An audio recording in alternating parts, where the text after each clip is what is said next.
Okay, the first step is to install the processor on our ECS motherboard.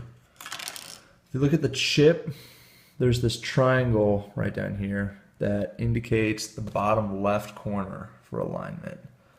So all you do is you unhook this, bring this back,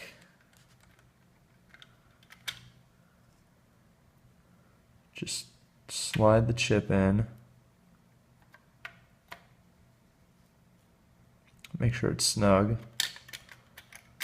fit this back over,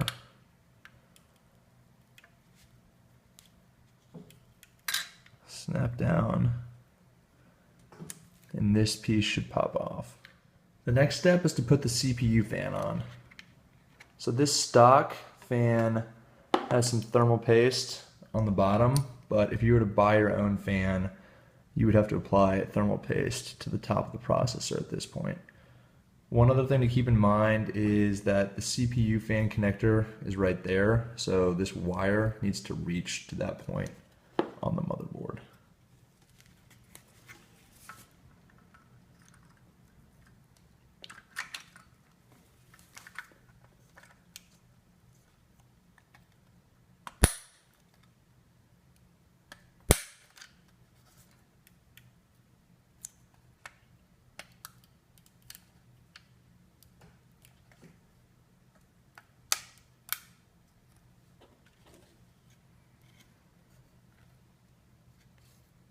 Okay, it looks like it is in place. The next step is to install the memory.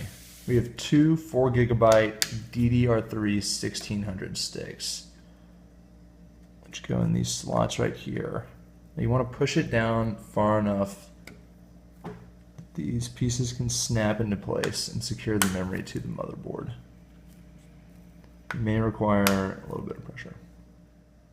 Now we're ready to move the motherboard into the case. So we've got here the RAIJINTEK Metis, which is an aluminum mini ITX case. Pretty much the sleekest thing you can find in the game today. So start off by taking off the side panel here. Once the side panel is open, slide the motherboard in so that the ports face the rear of the case.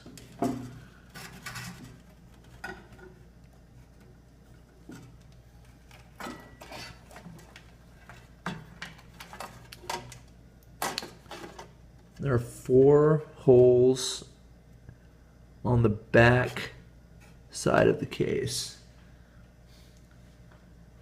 that let you screw in the motherboard and secure it.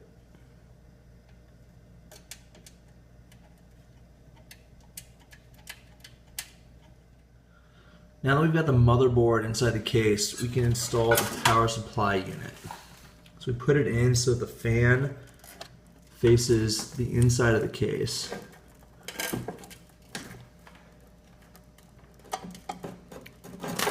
And we'll slide here so that this piece faces the bottom.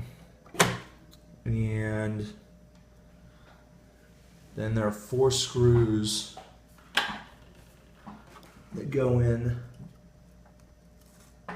and secure the power supply.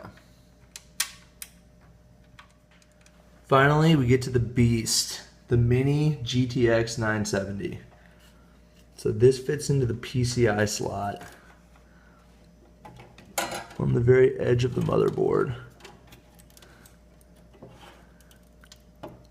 It just requires you to snap it into the slot and then screw it down into the case afterwards.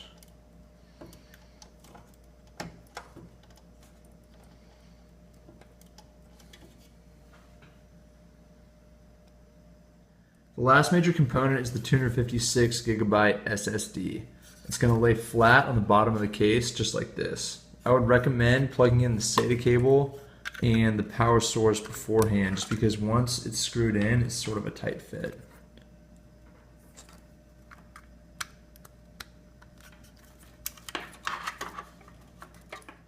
We just have a few more things to hook up. First up is the front panel switches that go right here on the motherboard. This controls things like the power switch on the case itself.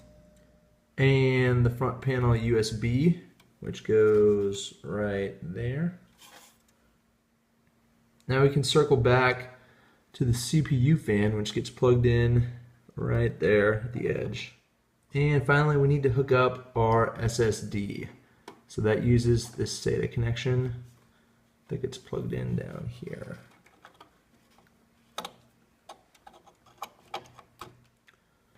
Now the last step is to hook the power supply up to the motherboard and its components. So we have this piece that fits in back here in the back in this white section, and then we have CPU power